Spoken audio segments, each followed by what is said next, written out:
Nincs Bayernak igaza, amikor azt mondja, hogy ez olyan gagy. Ugyan már a Bayernak hogy lehetne igaza bármikor? Most a segnyalásnak hogy lehetne morálja vagy igazságtartalma? A segnyalás csak segnyalás. A segnyalás az nem lehet igaz vagy hamis. Hogy kell hamisan segget nyalni? De miért vagy igazán segget nyalni? Tehát, semmi értelme ezen a síkon, ahol a segnyalás zajlik, ott nincs értelmezve a morál, meg az igazság, ezek a fogalmak. Nem értelmek semmi.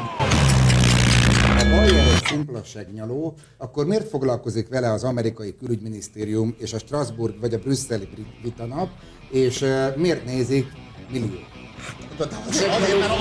Azért, mert a Bayer nem szimpla segnyaló. A Bayer az fősegnyaló. Ő a seghez tartozó nyaló. Nem arról van szó, tehát van egyetlen hatalmas seg.